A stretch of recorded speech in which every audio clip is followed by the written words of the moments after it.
everyone, this is Madhumita. I have secured All India rank 86 in this year's UPSC Civil Services examination, and today I'm here to share my strategy about the exam. तो मैं अपनी जो अभी मैं आपको strategy बताऊंगी उसको मैं जैसे अपने एग्ज़ाम के स्टेजेस होते हैं प्रीलिम्स और फिर मेंस में भी ऐसे, उसके बाद जीएस के पेपर्स और फाइनली ऑप्शनल, तो इन सब पार्ट्स में मैं डिवाइड करूँगी। सबसे पहले स्टार्ट करते हैं देखिए प्रीलिम्स से। प्रीलिम्स में मैंने क्या किया, सबसे पहले क्योंकि मैं 2 अटैम्प्ट्स तो पहले दे ही चुकी थी, इस टाइम मैंने अपनी स्ट्रैटेजी को थोड़ा मॉडिफाई किया। सेल्फ स्टडी तो की ही, बट साथ में एक मेजर चेंज था टेस्ट सीरीज़ को अटैम्प्ट करना। तो टेस्ट सीरीज़ में क्या है कि जैसे मैंने विजन आईएएस की टेस्ट सीरीज़ ली थी, तो इसमें टेस्ट सेंटर पे जाके आप टेस्ट दो और अपने रूम पे भी टेस्ट करिए। कम से कम 50 टेस्ट्स एग्ज़ाम लाइक कंडीशंस में टाइम करके अपने आप को बार बार में अटैम्प्ट करना, उस एग्ज़ाम लाइक कंडीशन को सिमुलेट करना, प्रेशर को हैंडल करना, गेस वर्क करना, ये देखना कि कितना आप करेक्ट कर लेते हो, कितने आपके नेगेटिव हो जाते हैं और आपका ऑप्टिमम क्या है। जैसे कि मेरा टेस्ट सीरीज़ में मैं जो विजन वाली मैं टेस्ट सीरीज़ करती थी उसमें अराउंड 85 to 90 मेरे होते थे। Most of the times 82 to 85 के बीच में मैं अटैम्प्ट करती थी और मेरे 15 करीबन गलत हो जाते थे। तो जब एक्चुअल एग्ज़ाम में मैंने जो अटैम्प्ट किया ना, तो मैंने 82 ही किए वहाँ पे भी। सिमिलरली सी सैट का भी यही है कि सी सैट में कई लोगों को मैथ का इशू होता है, तो मेरे साथ इशू तो नहीं है, बट मैंने फिर उतना ही टाइम दिया जितनी रिक्वायरमेंट है, ज़्यादा इसकी मैंने प्रैक्टिस नहीं की, क्योंकि C SAT is a qualifying exam, तो आपको 66 लेने होते हैं 200 में से। तो इसमें मैंने क्या किया, इसमें भी टेस्ट सीरीज़ की, जो पिछले साल के हमारे पेपर्स हैं यूपीएससी में जो पहले आ चुके हैं क्वेश्चंस, वो देखे मैंने कि क्या स्टाइल है, कितनी इनकी लेंथ होती है पैसेजेस की। और फिर मैंने जो विजन आईएएस है उसकी टेस्ट सीरीज़ की, जीएस कोर की भी मैंने टेस्ट सीरीज़ की।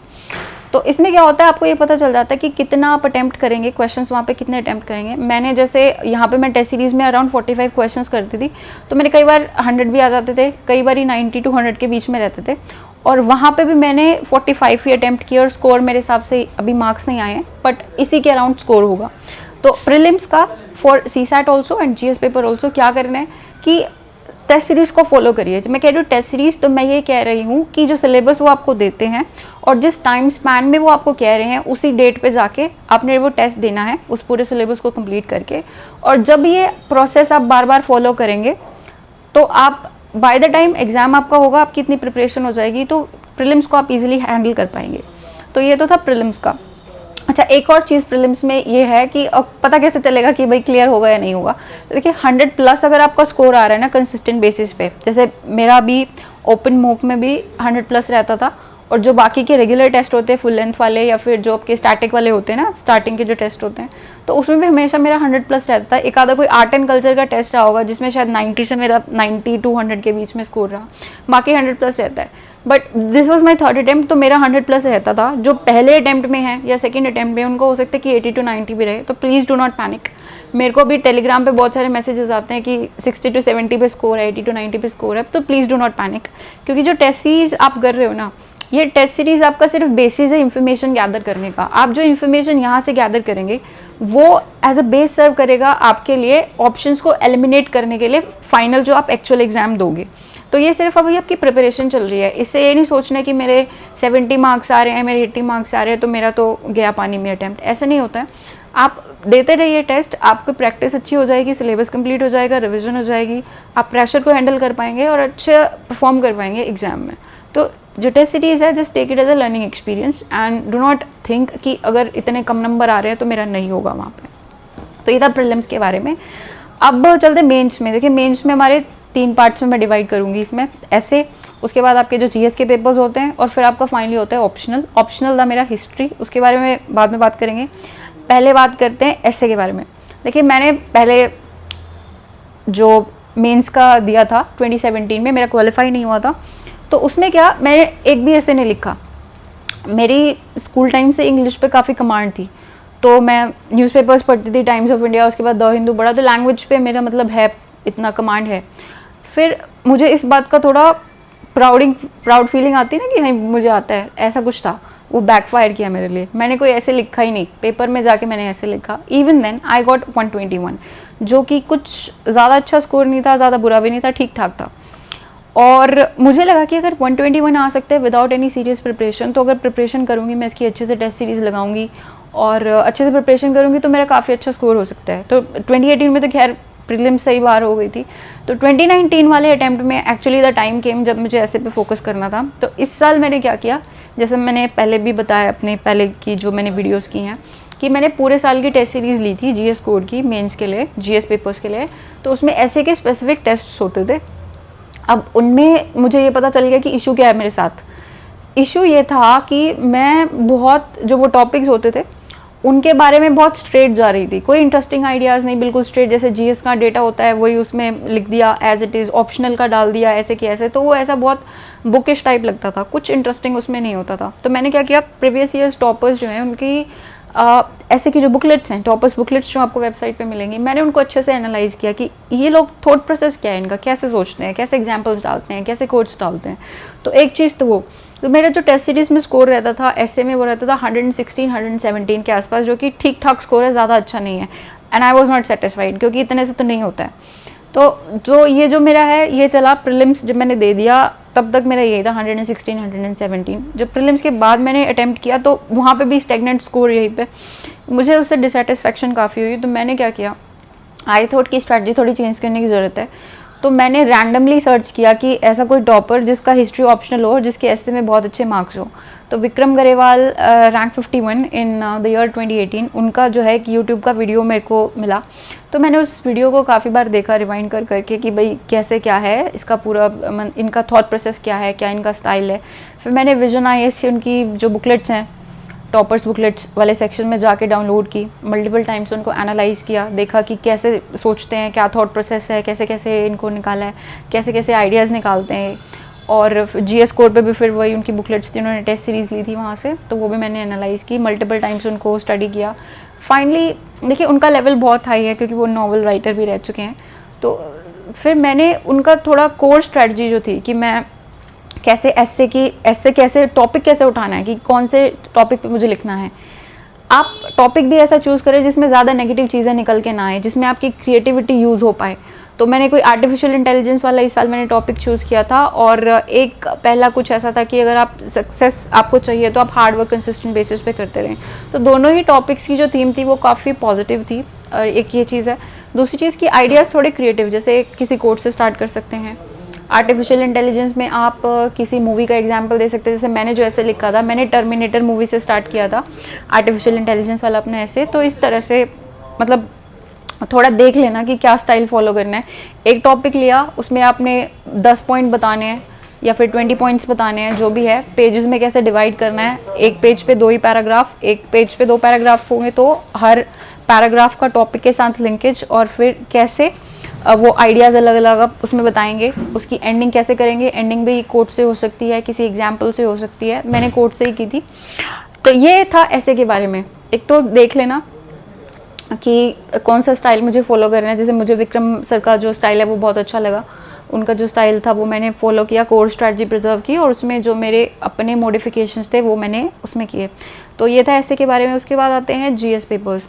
जीएस पेपर्स में क्या है कि एक स्पेसिफिक सिलेबस आपको दिया हुआ है, और जो हमारे करंट अफेयर्स होते हैं वो उस टॉपिक के अराउंड ही रिवॉल्व करते हैं। जैसे आपका हो गया सेल्फ हेल्प ग्रुप या फिर प्रेशर ग्रुप। तो प्रेशर ग्रुप में जैसे फार्मर्स के इश्यूज़ हैं, तो how do the farmers act as pressure group, ये क्वेश्चन भी आया था पेपर में। तो आपको क्या करना है कि मेंस का सिलेबस को आप एक बार ना एनालाइज ध्यान से कर लीजिए कि क्या क्या इसमें टॉपिक्स हैं। वो जो टॉपिक्स हैं उनको आप कवर कर लीजिए। किसी भी sorry mall function of the tongue. तो किसी भी कोचिंग इंस्टीट्यूट की बुकलेट्स, जैसे मैंने वाजीराम की बुकलेट्स उठाई, विजन की बुकलेट्स उठाई, तो उनमें से मैंने सिलेबस कवर किया। जो टॉपिक्स हैं, सेल्फ हेल्प ग्रुप्स हैं, जैसे गवर्नेंस सेक्शन में आपके हैं टॉपिक्स, सेल्फ हेल्प ग्रुप्स हो गया, प्रेशर ग्रुप्स हो गया, पॉलिटी की जो बुक्स है, पॉलिटी के जो टॉपिक्स है वो लक्ष्मीकांत से कर लिए। वाजीराम पे गवर्नेंस पे बुकलेट आती है, उसमें से टॉपिक्स कवर किए। फिर सोशल जस्टिस की भी उन्हीं की है। डिजास्टर मैनेजमेंट की विजन की बुकलेट से पूरा सिलेबस कवर कर लिया, plus integrating the current affairs. वो करंट अफेयर्स कहाँ से इंटीग्रेट किए, विजन की जो मैंने मंथली मैगजीन तो पढ़ी थी प्रीलिम्स के लिए भी। मेंस के लिए मैंने क्या किया था, 365 आते हैं इसके मेंस 365। कुछ तो आपका पहले का जो पूरा साल का होता है वो, और बाद में जो 2 महीने थे जुलाई और अगस्त के, वो उन्होंने बाद में अपडेट किए थे। तो करंट अफेयर्स मैंने जो स्पेसिफिकली मेंस के थे वो मैंने यहीं से किए थे। करंट अफेयर्स का जो इंटीग्रेशन है वो यहाँ से किया था। और विजन में एक ये है कि I am not promoting any coaching institute, but मैं अपना एक्सपीरियंस बता रही हूँ कि विजन की मैंने की थी, तो आप भी यूज़ कर सकते हो या किसी और इंस्टीट्यूट की जिसको आप जिनकी भी आपको अच्छी लगे। तो विजन का मैंने किया था, उन्होंने प्रॉपरली डिवाइड किया होता है पॉलिटी, इकोनॉमी और सोसाइटी, सोशल इश्यूज़ और या सोसाइटी एनवायरनमेंट ऐसे करके। तो सिलेबस आप एक बार स्टार्टिंग कंप्लीट कर लीजिए, हर टॉपिक पे आपके पास कंटेंट होना चाहिए लिखने के लिए, प्लस आप उसको इंटीग्रेट कर दीजिए करंट अफेयर्स के साथ। तो ये तो अपनी जीएस की हो जाती है। अब जीएस 1 2 3 तो आप इस सिमिलर फैशन में हैंडल कर सकते हो। जीएस 4 थोड़ा उस थोड़ा स्टाइल इसका अलग होता है जीएस 4 का, और I think it had been very tough for me as well, क्योंकि मेरे 2017 में वाले टाइम में जो मैंने मेंस दिया था उसमें मेरे ख्याल से 89 या 81 मार्क्स थे मेरे 250 में से, तो बहुत पुअर परफॉर्मेंस रही थी। तो इस साल मैंने क्या किया कि एक तो एथिक्स की पूरी ईयर वाली जो टेस्ट सीरीज़ होती है ना, जो मेंस वाली जीएस स्कोर की जो मैंने ली थी, उसमें एथिक्स के ऊपर स्पेसिफिक फोकस था कि हमारे केस स्टडी के अलग टेस्ट हुआ करते थे, और अपने जो सेक्शन ए है, जो आपका क्वेश्चंस वाला सेक्शन होता है, उसमें अलग से हमारे टेस्ट हुआ करते थे। तो फिर जो प्रीलिम्स से पहले तो फिर यही टेस्ट देते रहे, कवर करते रहे, सिलेबस जैसे भी हो रहा था। और एक स्पेसिफिकली मैं बताना चाहूँगी कि जो केस स्टडीज़ होती है ना, वो बहुत स्कोरिंग सेक्शन होता है, उस पर स्पेशल फोकस देने की ज़रूरत होती है। तो मैंने क्या किया था, मैं पीजी में रहती थी मुखर्जी नगर में, तो मेरे 2-3 गर्ल्स थी जो मेरे फ्लोर पे रहती थी, उनके साथ मैंने ग्रुप बना के जो प्रीवियस ईयर्स के यूपीएससी की केस स्टडीज़ हैं उनको हम डिस्कस करते थे कि सोल्यूशंस निकाल लिए।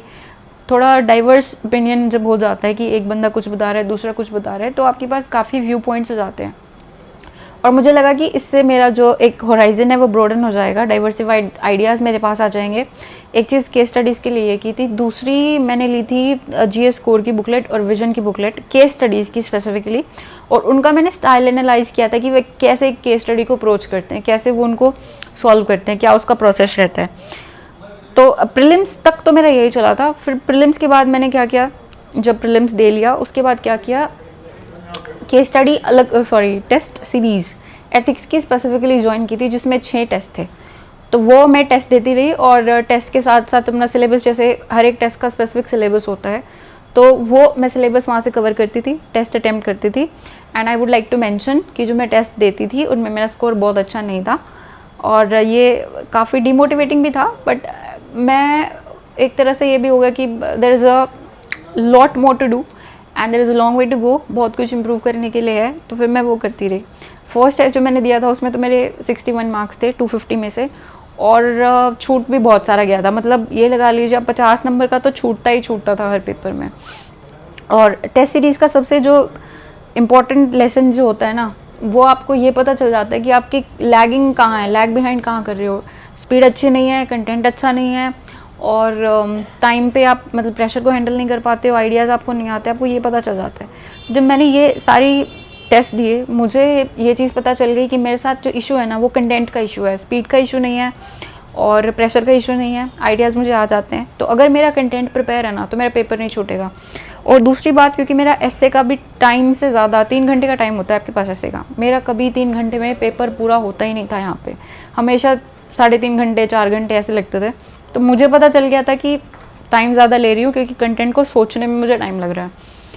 और इसी चीज़ से मैंने अपने दिमाग में बिठा लिया कि अगर पेपर छूटा, पेपर अगर इनकम्प्लीट रह गया, तो तुम रेस से बाहर हो। ये मैं अपने आप को बार बार बोलती रहती थी।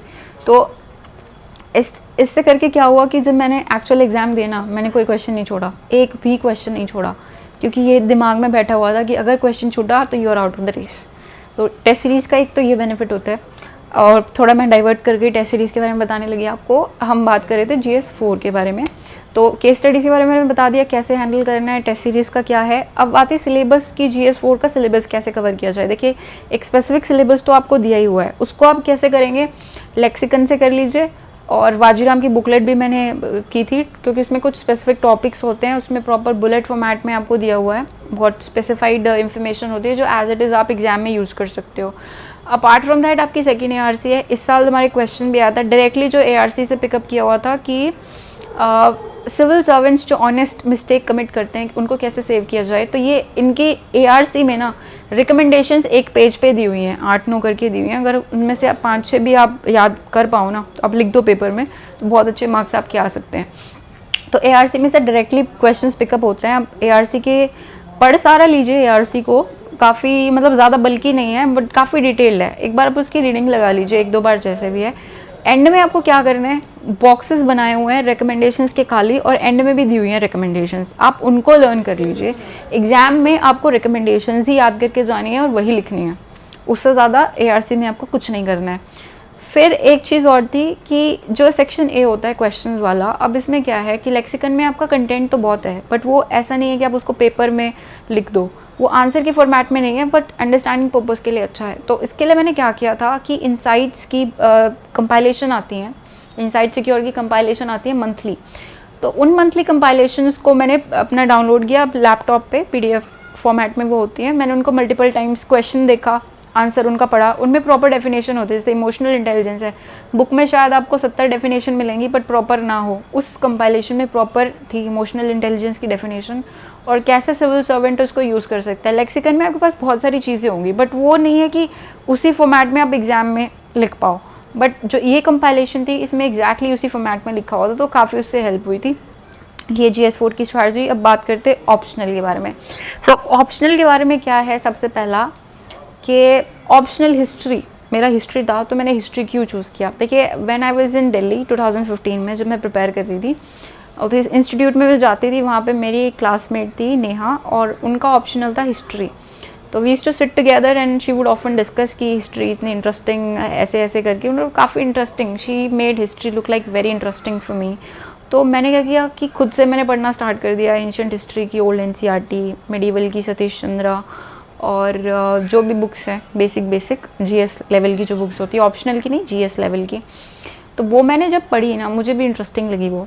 और ऐसे ऐसे करके जब 1 साल मेरा बीत गया वहाँ पे, तो मेरे को क्या दिखा कि एंशिएंट के मेरे नोट्स बन गए NCERT के पूरे, और मैंने मेडिवल भी पढ़ ली। उसके बाद मैंने मॉडर्न इंडिया तो मेरी लगभग हो गई थी, क्योंकि ज़्यादा फ़र्क नहीं है GS में और ऑप्शनल वाला जो सिलेबस है उसमें ज़्यादा फ़र्क नहीं है। स्पेक्ट्रम ही मैंने यूज़ की थी प्लासी टू पार्टीशन के अलावा अपने ऑप्शनल के लिए भी। तो एक ये चीज़ थी इंटरेस्ट, दूसरी चीज़ सिलेबस कंप्लीट हो गया था काफ़ी। तीसरी चीज़ क्या थी, हिस्ट्री का क्या फ़ायदा है।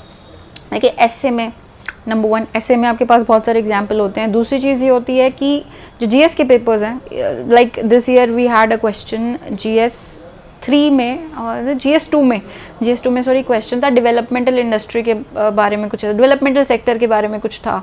तो इंडिया के डेवलपमेंटल डिस्कोर्स पे बताना था और कोलैबोरेशन बिटवीन द सेक्टर्स बताना था।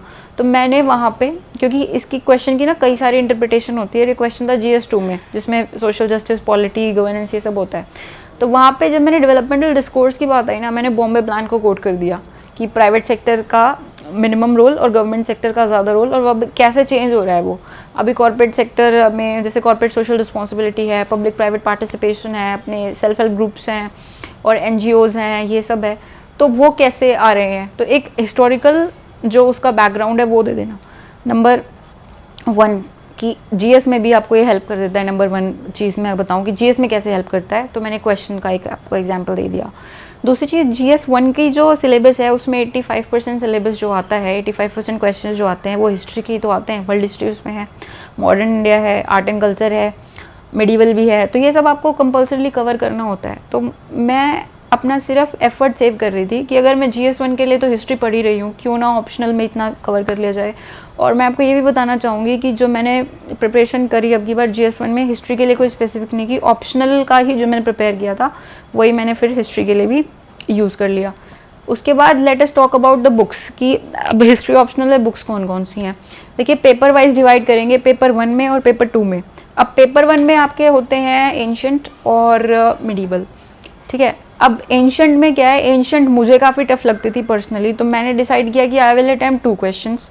मैप तो देखो कंपलसरी होता ही है, उसके अलावा मैं सिर्फ एक ही क्वेश्चन इससे करूँगी एंशिएंट हिस्ट्री में। तो सबसे पहले जो मैप का क्वेश्चन, उसको मैंने कैसे हैंडल किया था। देखिए, 2017 में ना मैं पहले लिख चुकी थी मेंस में, और मेंस लिख चुकी थी पहले, तो हिस्ट्री में मेरा स्कोर था उस साल 255। अब वो स्कोर 255 लाने के लिए जो मैंने प्रिपरेशन की थी, नोट्स तो मेरे बन चुके थे, फिर मैंने बालियान सर की टेस्ट सीरीज़ की।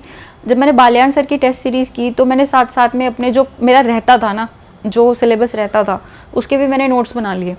अब ये चीज़ की, नोट्स बन गए मेरे, टेस्ट सीरीज़ ले ली, आंसर लिखने का पता चल गया कि कैसे लिखते हैं, बट फिर भी कुछ ना सिलेबस रह गया। जैसे अपने कुछ ये हैं, इमैनुअल कांट वाला एक टॉपिक है, रोश्यू वाला है, तो ये चीज़ें बुक में नहीं थी उस टाइम पे।